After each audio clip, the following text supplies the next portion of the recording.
So let's get started here. So I wanted to talk about my goals. I know that everyone is coming in with sort of goals of their own, and I hope to learn more about them and, do what I can to kind of help you in your pursuit of whatever you'd like to do with science communication. But from my perspective, my hope is that really in the next few weeks, you will become both more confident and more compelling science communicators, especially in written forms, though I think what we're covering is going to be able to help you in sort of every aspect of science communication. And so with that in mind, I wanted to talk about how these 3 sessions will play out. The first goal, that we're going to tackle today is defining what science writing is and can be. And then next time we meet, my hope is that we're going to delve a little bit deeper into the actual craft of science writing. So how do you start to think through applying some of the things we're talking about today to your own work and interests?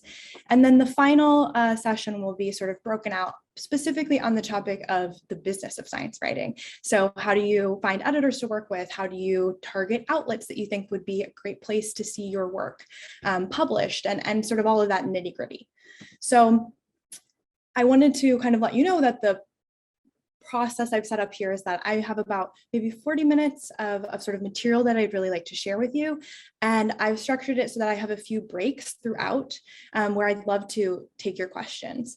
I think that it'd probably be easiest if people post their questions sort of throughout in the chat. And then Aura can kind of help me, as we get to these break points to actually go through those bit by bit. So, as soon as things start occurring to you, go ahead and share them. And hopefully we'll have time to get into some of them throughout the presentation. So I think that the first sort of question we have to address is, what is science writing? And I think that the answer is that it really can be anything.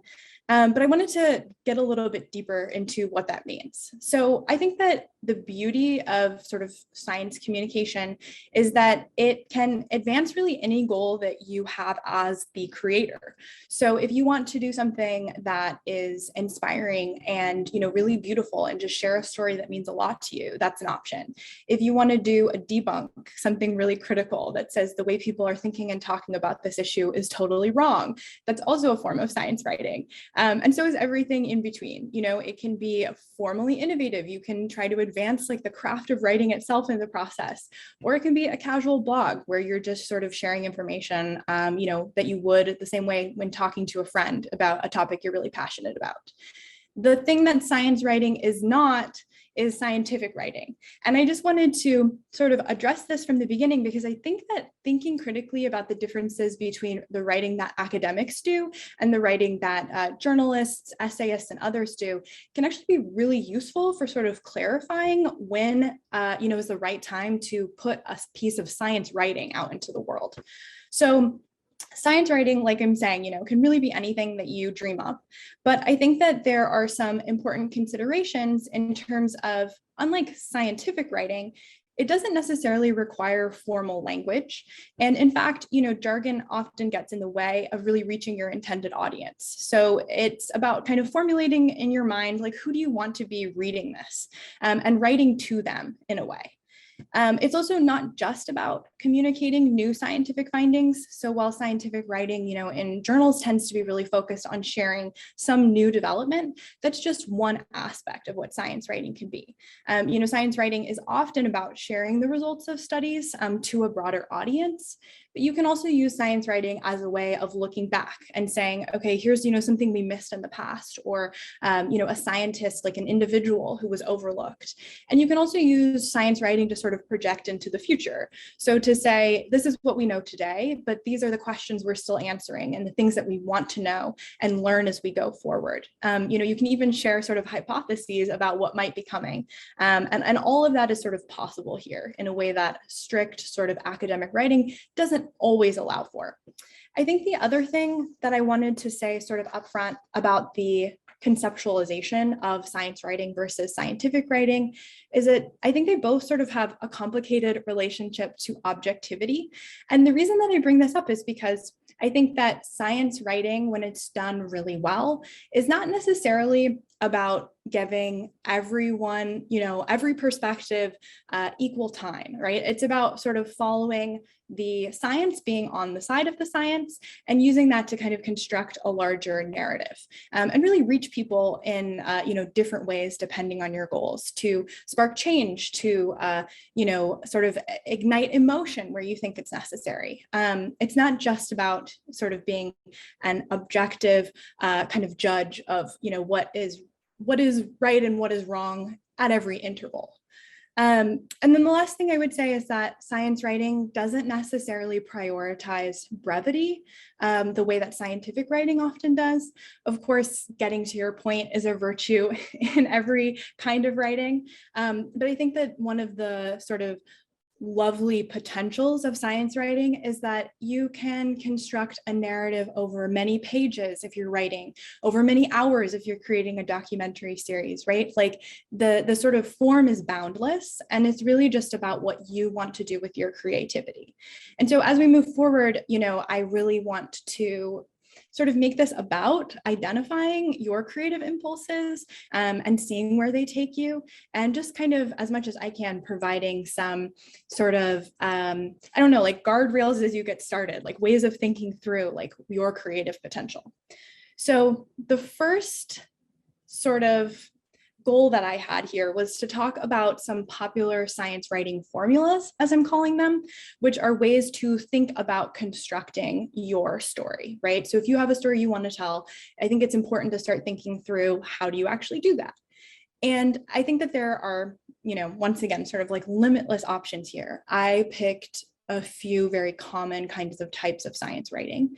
And I want to drill into a few of these as we go. So this is like the long list, but we'll go through 5 or 6 in more depth.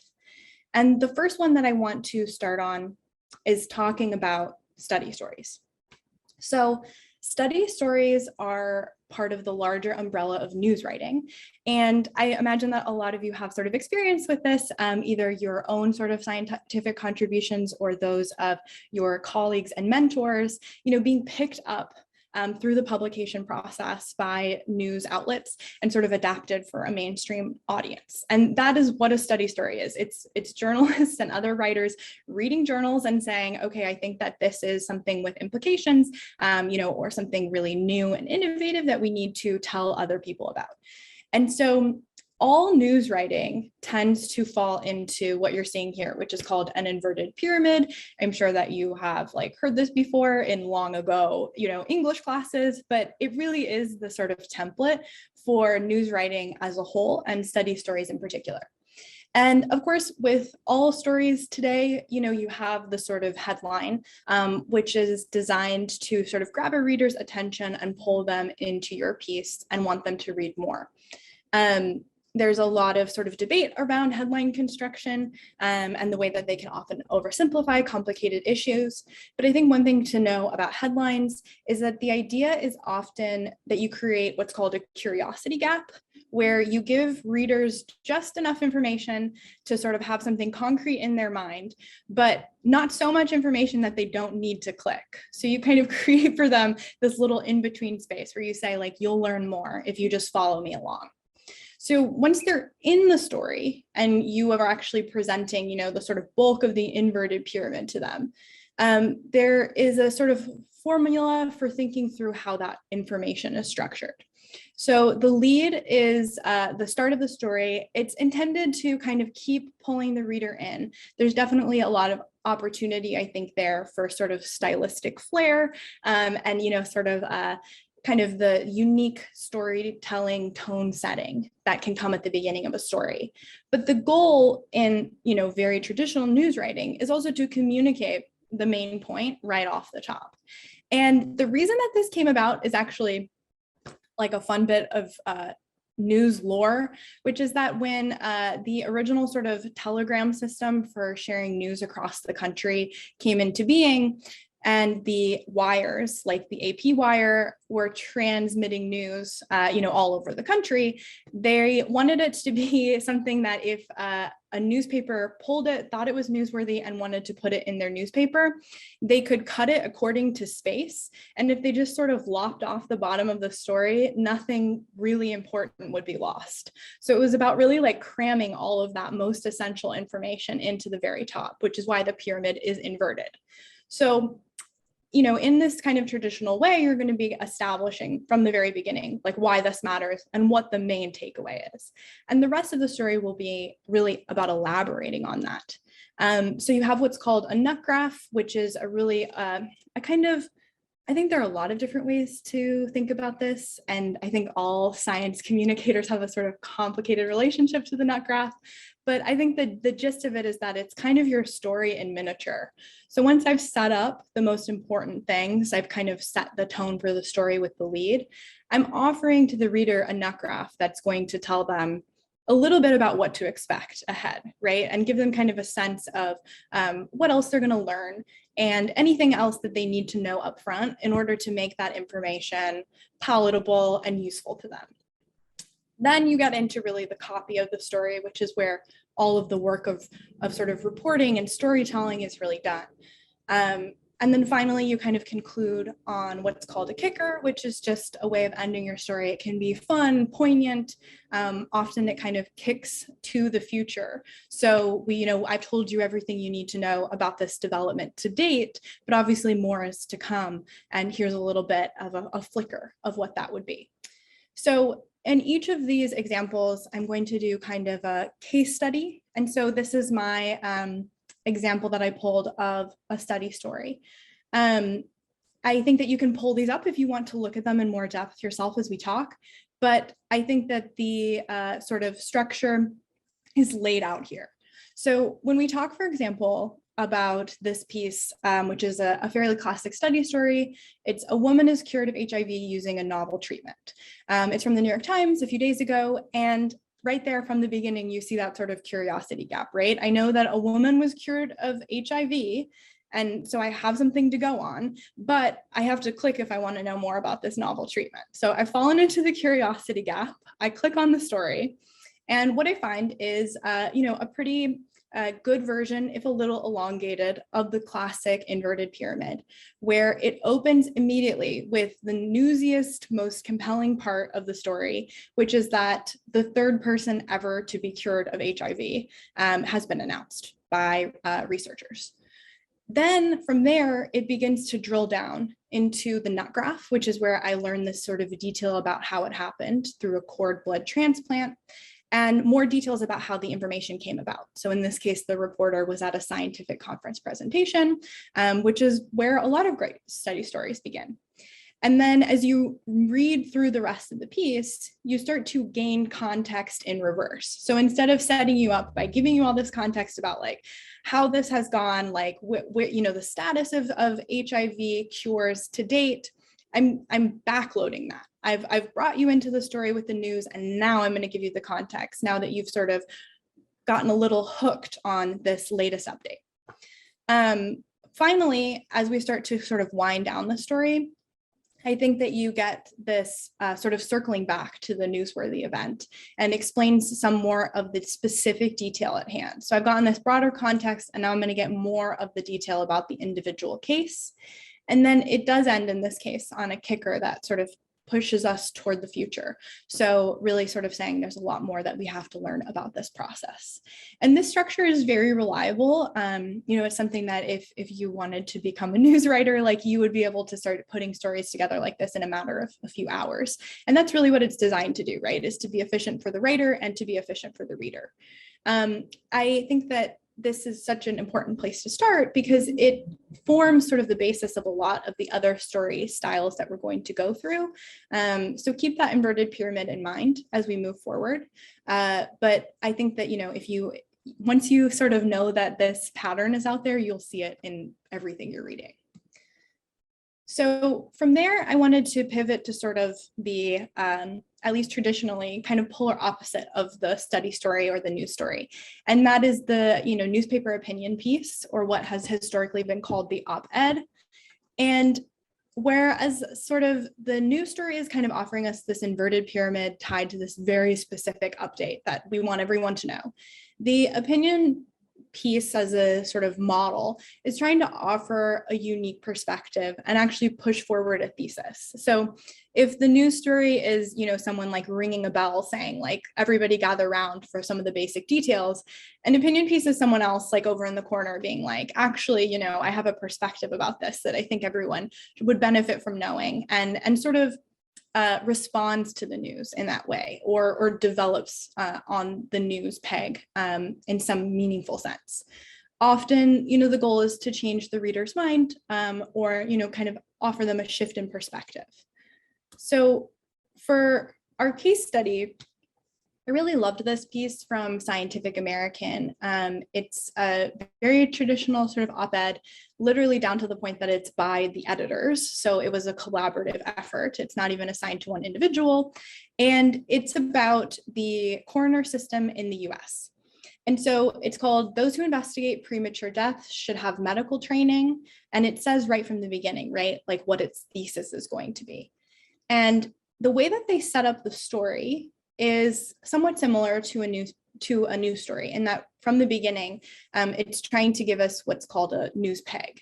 So they're talking here about pandemic deaths, and they're using that to create urgency and relevance to the reader's life. It's short, simple, it gets right into it. And then it details the issues at hand. And those issues in this case are the shortcomings of the coroner system in the US, which is a sort of antiquated alternative many states rely on to medical examiners. And from the beginning, right up top in the nut graph, it's saying this system needs to be abolished. That's like literally a sentence. And I think great op-ed writing is often that clear. It's really kind of saying something definitive and quotable, so that there's no chance you get lost on sort of what their argument is. As it moves forward, similar to what we saw with the inverted pyramid, it's giving you more context. And in this case, it's a sort of various kinds of data that support this point, that the system needs to be abolished, by describing the system, putting it in some historical context, discussing the public health consequences in the pandemic, and sort of elaborating on that. So that you've kind of gotten invested in the argument, and now it's almost providing you with evidence you might take forward if you wanted to convince someone of the same thing. And then as we sort of close up, it also has a very clear kicker, in that it's circling back to its central argument. It ends with, it has never been more important for states to lay the archaic coroner system to rest, and just makes clear, once again, that this is something that the authors are very confident in, that all of this evidence suggests that this is really, really true. Of course, not all op-ed pieces have to be this definitive. I think that this is a rare case where essentially no one disagrees with this perspective. It really is just incredibly evidence-based, like historically proven, like this has to change. But I picked it because I think reading through it, it gives you a good sense of the potential of occasionally, every once in a while, I think, in sort of reading, moving through life, doing your research, you'll find something that you can feel this strongly about. And, maybe that's potential for an op-ed to say, like, I really believe that everything shows that we have to do this thing differently, and I want to change your mind. So that's a sort of classic op-ed. And the next thing that we're going to talk about is blogging, which I would say is sort of like the op-ed digitized. They share a lot of the same sort of structure and kind of point of view based writing, in that they're advancing often some form of an opinion, or at the very least some analysis that's responding to the news, but it's even faster and often therefore even more casual and sort of interpersonal than a lot of op-ed writing. So blogging can take like a million different forms on its own. I listed some here, like you can do live event coverage, Q&As, hot takes are what's like the classic slate pitch, where you're trying to turn some concept completely inside out. institutional blogging by public information officers and others in science communication at museums, at universities. All of these sort of spaces are opportunities for blogging. And then the final one that I mentioned here is that, you can also just do it for yourself and build an audience around your perspectives. I think we've seen this a lot with sort of the rise of Substack and the digital newsletter era that's kind of rebounded, where people are really interested in hearing one, well-informed person who they trust's perspective on sort of the daily churn of the news. And blogging is often, kind of the answer, whatever sort of form it takes. So my case study blog that I chose was this piece that has really stuck with me from Slate earlier this year, I believe, about how money can make or break your mental health. And similar to what we saw with the SciComm op-ed about the need to end the coroner system, this is also like a very sort of definitive, really advancing a thesis sort of blog. It's pretty short and simple. We're talking in both cases, the SciComm piece and the Slate piece, less than 1,000 words. It's also picking up on a news peg and saying very clearly, like, we're having this public discourse around pandemic stress in this case. And I'm, saying urgently, I need people to listen to me because I'm offering some sort of, evidence-based perspective over here. So in this setup, the author sort of details some of the issues at hand. And in particular, he's interested in the documented decline in suicides in 2020 during pandemic lockdown. And he kind of provides a little bit of intel about why, this has happened, what's been reported so far, and then makes this very clear argument of his perspective on why this has happened is actually different than everyone else's. And to sum it up, it's money. So you get kind of this slow rotation where your perspective as a reader, is in theory already being kind of shifted by the point at which we arrive at this very definitive sort of thesis. And then from there, once again, we get that context where we've narrowed down and we're kind of building it back out again. If a study story is an inverted pyramid, then maybe this is an hourglass. So we've narrowed to this point of there's one big reason, money, and now we're going to expand out again. So the author uses, a mix of sort of data to support their various points. And they also hear, and I think this is really typical, not of op-eds, but of blogging, they introduce a framework for thinking through the issue. So it's not just like personal perspective or, even a source's perspective, right? Someone else's that you're incorporating. It's like an entirely new framework, usually plucked from social science in these kind of cases, that says, maybe here's a way to think through not only this issue, but many issues to come. So in this case, the author picks the idea of means restriction, which is a sort of suicide prevention strategy, and it talks through the way that means restriction has been applied and sort of its shortcomings, and then talks through the way that their sort of central thesis, money, might be making a sort of bigger dent here. And then as we close up, once again, we're sort of like pivoting out. So here it's not to future considerations as we've seen so far, but it's also to sort of, possible problems, right? The idea that things are not going to be sort of instantly resolved while I'm offering you this perspective that, in theory, I think would fix a lot of problems. They're not all gone, and kind of understands itself, I think, really crucially as offering what it intends to be a sort of eternal or evergreen message, something that holds up over the test of time, but that is sort of like time limited in its application because the moment to be talking about this is now. So balancing sort of that urgency with this desire to offer a more lasting shift in perspective.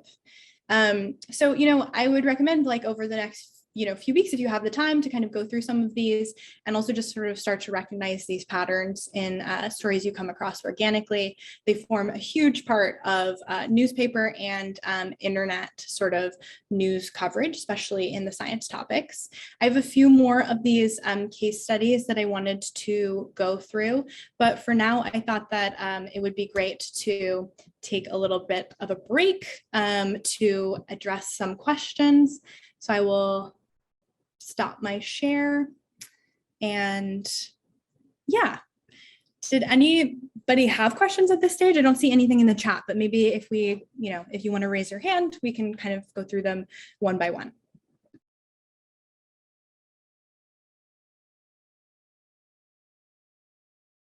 Yes, I think I saw Monica. Yeah, I was wondering, I know that for newspaper writing, there's sort of standards of the level at which you should be writing. And I'm wondering, especially with the different formats, like if there's sort of a background knowledge level that you should assume or not assume, or if there's something you should shoot for, like is it an 8th grade reading level, or what level of, like, how do you know how much jargon is okay? It's really hard for people that are, in getting degrees and things like that to really keep that perspective. That is such a great question. So I would say that every outlet sort of has its own standard, and that kind of has to be gleaned from reading the way that its current writers are writing, and also just talking openly with editors. If you were to, pitch or assign a piece, to just be like, how do you sort of think through the level at which this should be written? That said, I think that there are definitely some very sort of like public standards. So the New York Times and a lot of newspapers would say that 8th grade is the reading level that you're sort of aiming for. But it varies. I think that some outlets, like Slate would be among them, think of themselves quite literally as being smart. And so they really want to, kind of advance the conversation. They're willing to use more jargon as long as it's sort of selectively deployed to inform. And so you really get a wide range. I think there is, though, a sort of rule of thumb of just not wanting to presume any sort of technical knowledge. I think like the ability to sort of like be curious and like follow up on things is something that, is like fair to expect of your readers to some degree, that they can educate themselves about terms you might use, but that the best way to do it is to just build those into your writing itself, so that there's no need to sort of like click out or do too much Googling to get the gist of like what you've written. Although hopefully, of course, like we're all inspiring people to like read more and get interested about these topics. Claire, did you raise your hand?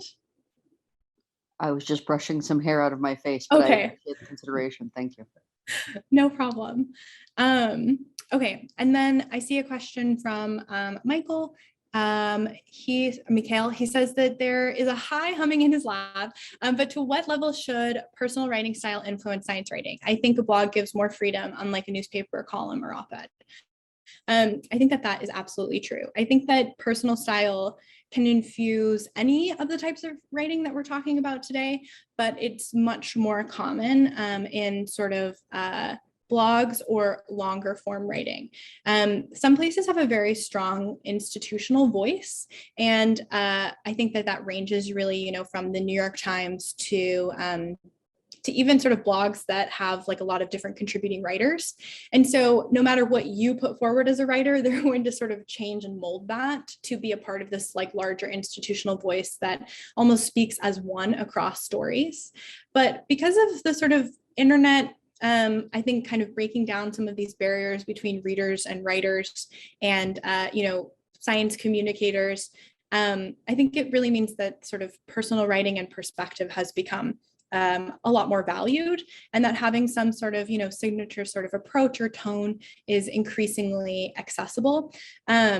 One person that I would actually recommend reading on that question is Sabrina Imbler at the New York Times. They are a writer about really any science topic, but really beautiful stuff about sort of the natural world, specifically in ocean ecosystems.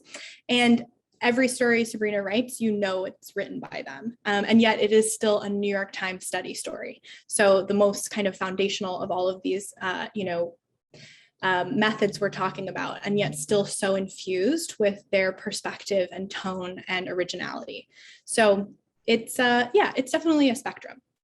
I also see a question here.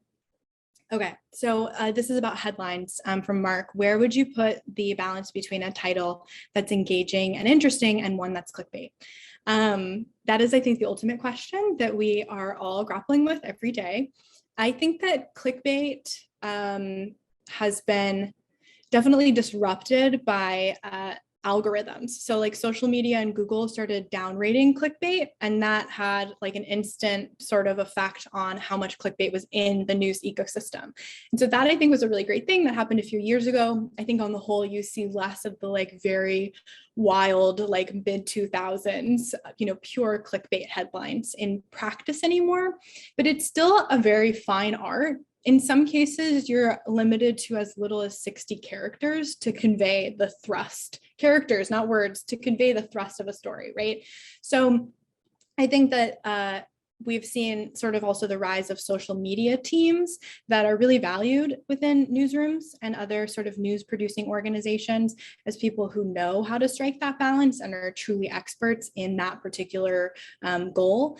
But I think it's really like a personal kind of gut check thing where if, in a few weeks' time, you're all producing these stories yourself and your editor is proposing a headline that makes you uncomfortable and feels like clickbait, like that's time to speak up, because it's always possible that people are going to err on the side of being a little too incautious and breezy about what are often very important topics. So it's an ongoing conversation, but definitely a great question to keep in mind. Okay, so then I have a question from Yash, who says, you mentioned 1,000 words, most abstracts are 500. How do we decide the level of detail based on the reporting organization or the platform? And do we need to publish something before we approach these pegs or platforms? Okay, so to answer the first question about sort of the level of detail, I think that that is a complicated question, but a really good one. And I think that it's based off of a judgment you sort of hone and that your editors, who you would be working with theoretically already have about how much space a story really needs. And it's a very case by case basis. And obviously also too, just in terms of personal judgment, I think all of us have stories that someone says that's an 800-word story, but in your heart it's 8,000, and you just have to do the 800-word version because that's what's available to you. And so as you sort of refine that, I think you kind of get a sense of the beats of a story and what is actually really required to tell its essence to someone else. As you pick the details, I think there are a few things to think through. One is the who, what, when, where, why sort of rule of you have to have that very basic information. And then one, I think that, it really is something that all science communicators I know that talk about is just asking yourself what stuck with you and making sure to include that in your draft, because there's always a chance that somebody said something totally offhand, totally unrelated, that just to the conversation and the real narrative thrust that you just can't get out of your head and that you think speaks to the issue at hand. And like that is a good sign. Like if you have a sort of earworm from your conversations, you're reporting, you're reading on a topic, like that is the kind of detail that you need, because it's likely that's going to resonate with somebody else. In terms of your second question about publishing, so I don't think that there is really a barrier to entry here in terms of getting started, pitching or writing your own blog or newsletter. All of this is something where it's, I think, about personal confidence and sort of vision, and editors, are really responsive to people who have like a great vision that they're bringing of the kind of story that they'd like to write. And so just because you haven't necessarily done that before doesn't mean that people aren't going to say, like, I'd love to bet on this. I think this is a great idea and let's do it. That said, the more evidence you have of your ability in this area, of course, the sort of easier it's going to be to convince people to come along with you and provide you the resources to do the writing that you want to do. And for that reason, I think that there is a good case to be made for setting up your own sort of publishing outlet like a blog or newsletter, so that you can start to build that muscle. And then also, as you get more confident, sort of have clips that you can share with other people and say, like, this is what I'm capable of right now, and I would love to work with you and kind of advance this idea I have on hand. So it gets better, and better as you go, but there's no reason to not start when you feel that you're ready. Okay, so then I have a question here about why we should get more involved in science writing as opposed to only scientific and academic writing. And Aura, yes, definitely address this. I would say something very similar. I think that there are two reasons. So one is that even if you finish this workshop series and decide I never want to write for a public audience myself, I think that you'll have much better conversations with the journalists who approach you about your work and people that you meet in your everyday life who want to know more about what you do.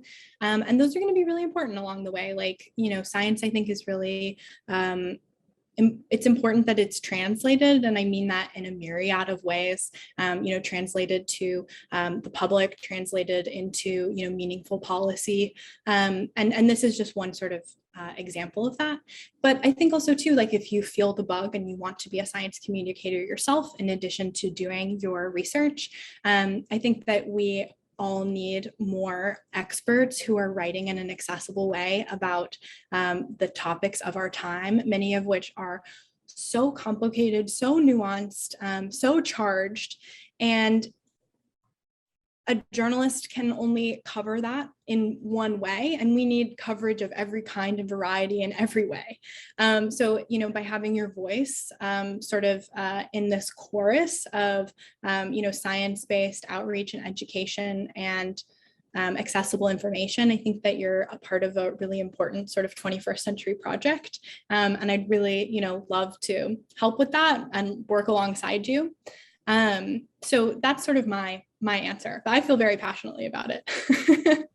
I would also add, like, even if you don't even care about science writing per se, which I assume you guys do, being able to explain your work clearly and succinctly to somebody who's perhaps not an expert in your particular field, that will help you with grant writing.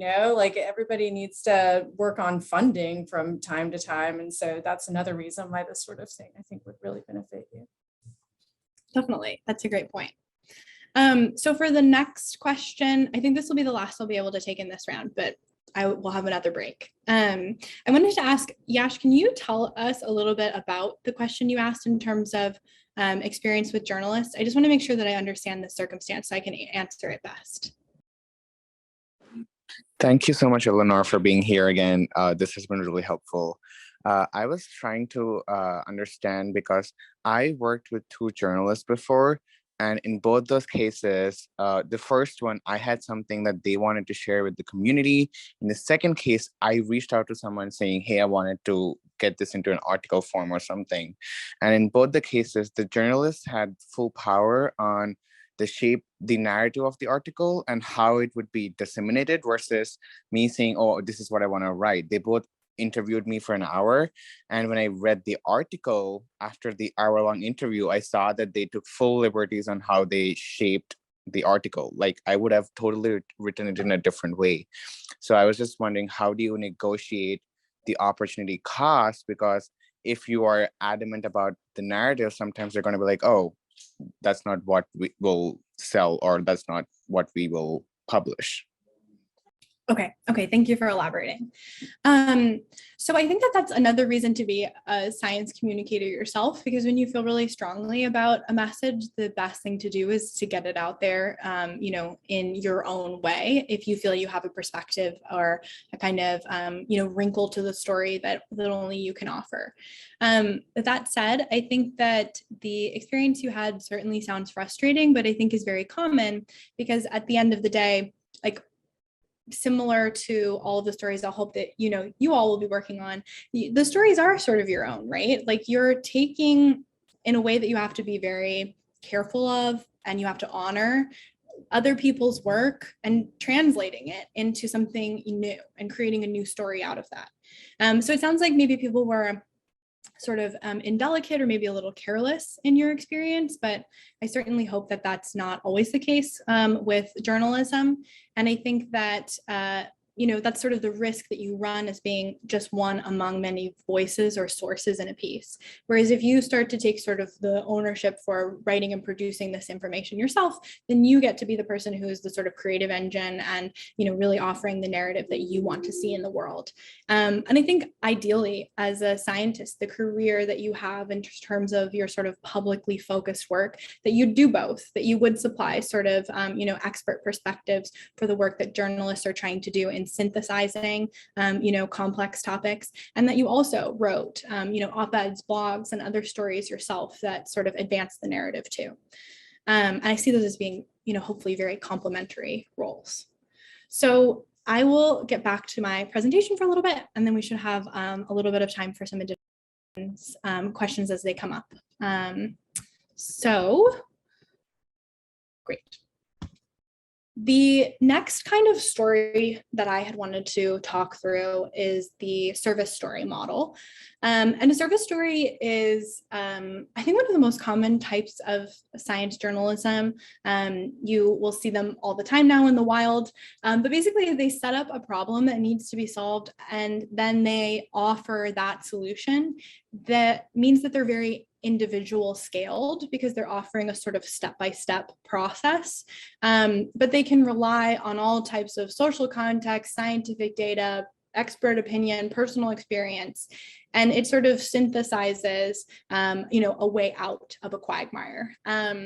This can be in the form of a listicle, an advice column. I think that the Eleanor? entire. I'm so sorry, we can't see your screen. Oh, okay. Thanks for letting me know. I appreciate it. Let's see.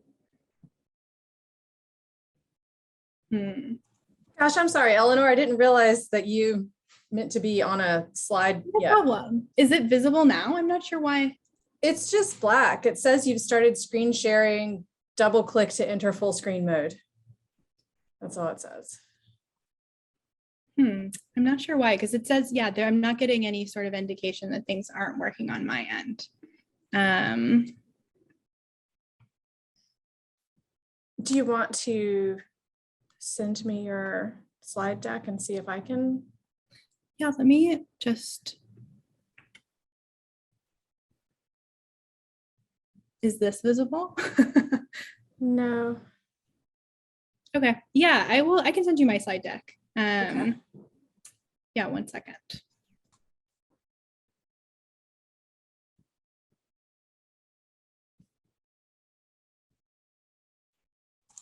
It's gonna take me a second. Yeah, no problem. I think that should work.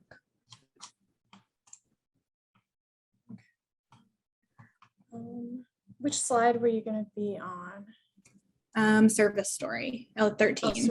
Oh, okay. All right. So let me screen share. Let's see.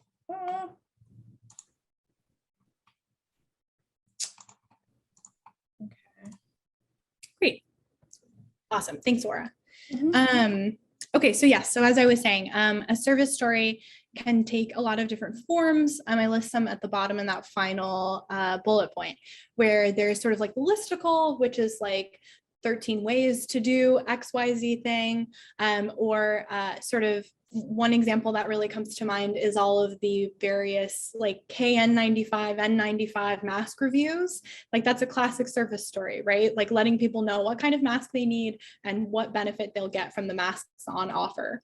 I think other pandemic explainers, like the entire Ed Yong oeuvre, like that is service. It's really telling people how to handle a problem that is, present and emergent in their life. Or can we go to the next slide about a case study? Hang on, I'm having trouble. Why is this not? Hang on. Case study. Yeah. Why wouldn't it just advance like I wanted it to? All right. So weird to have technical difficulties in the middle. Yeah. But okay, so my case study for the service story is this piece that I really liked in Popular Science by Isabel Whitcomb about burnout. And obviously, scientifically speaking, burnout is sort of a complicated topic, what it is, what it means. But I think that her treatment really illuminates like what a service story can be in terms of its full potential. So she sets up the science of burnout, such as it is, in a really approachable way. And she's combining here sort of, scientific peer-reviewed literature on these topics with her first-person experience. So in this case, she is sort of a stand-in for the person who needs this service story, because she's telling us about how she felt like she ended up being burnt out. part of her service that she's offering here is she's addressing common misconceptions, and she is, sort of subtly shifting her reader's perspective toward the solution. So once we've sort of, come to a kind of mutual agreement through reading this about what burnout is and what it means, now she started trying to say, so what do we do about it? And that's the fundamental question of all service stories, is like, what do we do about it? Here she builds a solution out of a 6-item checklist from a researcher, whose work she attributes in the story. And she describes in the story how readers can use this checklist to think through some of the possible pain points that are causing their burnout. So how to think through burnout in terms of like a lack of resources, how to think of burnout in terms of maybe a lack of social connection. And she walks through how these applied to her first person case. And in doing so, sets up an example of how this can be applied to any of our lives. And then she ends on a hopeful note. And I think all service stories are fundamentally quite hopeful in a way that not every kind of science writing has to be. But a hopeful note about how, she was able to apply this and hopes others can too, and what we might gain from using this strategy. And, kind of walking away being like, this is a practical lesson that has been learned in reading just 1,300 words. So that was a service story. Or can we go to the next slide on features? Lovely. So features are longer, more ambitious, and less newsy than anything we've talked about. Features are typically over 2,000 words. That's sort of the floor for a feature, but they can go up to an entire magazine issue, right? So like a 30,000 word magazine issue is a feature. And they're also usually sort of the building blocks for books. So they're big, or, at least sort of like heading in that direction. You're getting more space. And here you're really aiming to make the news. This is often how we apply sort of investigative journalism or, very complicated policy issues that are illuminated by science. And they are able to really hold multiple tones, approaches, sources of evidence, scenes. Features are usually something that you travel for so that you can be on site. If a journalist was ever to come to one of your labs, they're probably writing a feature and they want to see you actually doing the work because it's going to sort of help them set the scene for readers.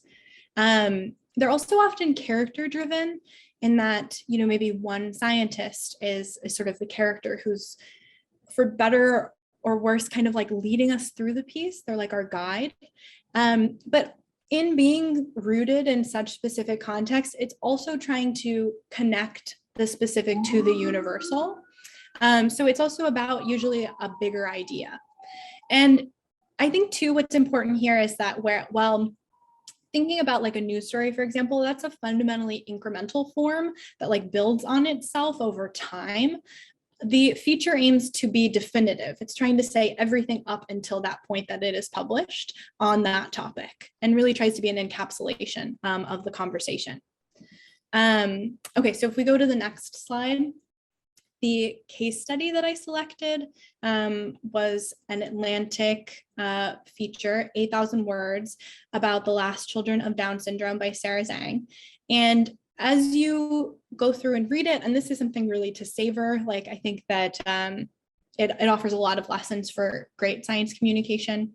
It opens on main characters. So we have Greta and her son, Carl Emil, and they kind of become the people we return throughout the piece, so that even as the ideas are really evolving and the story is moving forward, we always have this woman and her son to kind of provide like a human anchor for the reader for some of these big ideas that are being shared.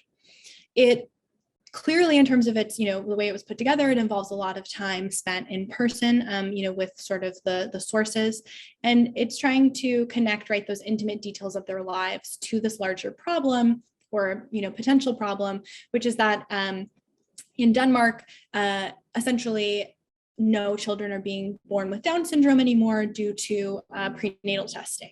And the question that Sarah very explicitly articulates in her piece is, through a source who says, if our world didn't have people with special needs and these vulnerabilities, would we be missing a part of our humanity? So that's like the larger idea encapsulated in a little nugget. And it's told through this time spent detailing the lives of people living with this question every day. In some cases, this is going to invoke that first person I, but for less of a blog reason. It's not trying to like say, I'm advancing this. It's saying, I was here. And it's moving us between scenes and, from one type of reporting to another, to sort of thread through some of these really broad narratives that otherwise you might get lost in. So then the last one of these that I wanted to talk about, if we could go to the next slide, Aura, is about the essay. And I would just say that the reason I am ending on sort of the essay here is that it combines elements of all of the story styles that we've discussed so far. It can be first person driven, at least to the extent that the piece is really aiming to take you inside the mind of the writer. In that way, it's kind of like a blog. It can be argumentative or at least analytical, right? In that it's kind of working slowly toward a shift in perspective. And often it's not so much arguing that you, the reader, should change your perspective, but that I, the writer, am changing as I think about these things, and I'm bringing you along with me. It can be such an effective tool for writing about science for that reason. It allows for sort of this incremental change to be built into the very narrative structure. And also I think is great for, people who are experts such as yourselves in various disciplines, because you can use your time spent doing this work as part of the narrative arc of the piece, right? That naturally you and your ideas and your perspectives have changed as you've gone about your career. And that is the, very premise of an essay.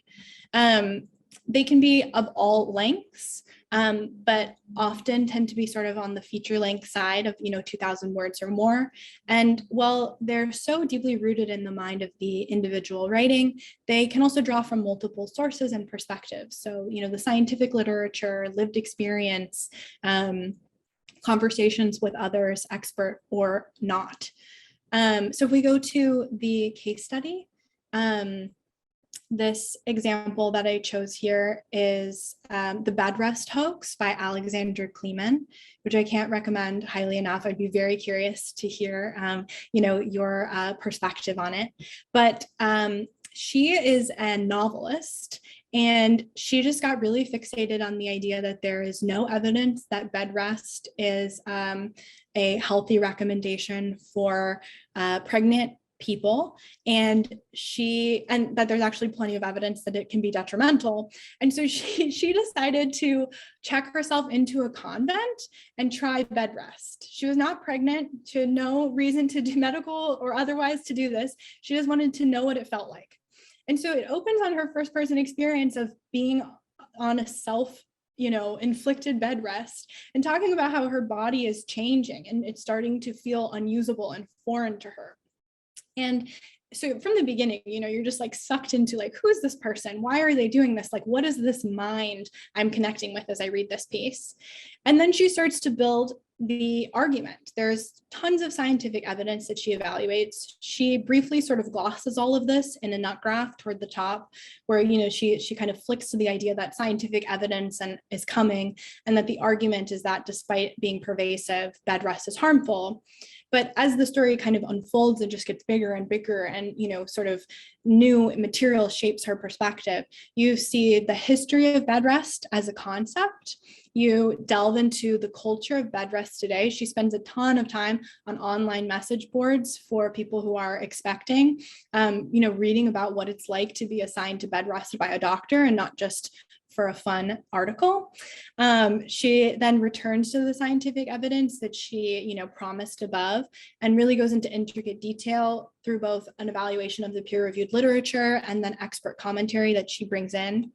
And then she closes back out on that first person experience. So she ties the bow for us. We get to go full circle, and she checks out of the convent, a different person, right, than when she started. So this is like the essay idea of like personal evolution condensed to 5 days, but you can do it on any time scale. And for that reason, I think is, I'm probably showing my personal bias. I think that this is one of the most fun ways to write about science. But those were just 5 or 6 examples that I wanted to share with you of formulas for how to start thinking about how you want to write, whatever that is. So the next slide is just my, call for questions again. I would love to see where I sort of left off. And I know we're coming up against time. Do you think that it would just work if I kind of get through as many of these as I can and people can log off as needed? That works for me, if that works for you. Okay, great. Thank you. Yeah, that sounds good. So I see from Zara before the break, I expect that, so talking about why you want to do science writing. I think this is great. Yeah, to talk with non-expert audiences.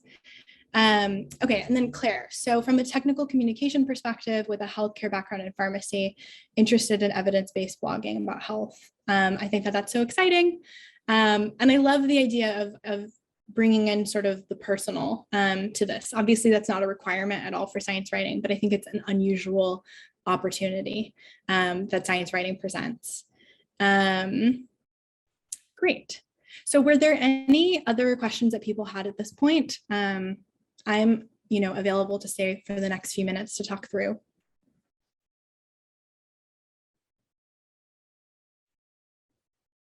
Okay, great. Well, yeah, it was wonderful. I am so glad that we got to do this. And next time we meet, we'll talk more about the actual application of some of these ideas and how to get into the writing yourself. Thank you so much, Eleanor. That was great. I mean, I want to read all the articles you just mentioned. And also, I think that I'm going to start reading articles in a different way now that you've pointed out all this stuff. So this is, thank you.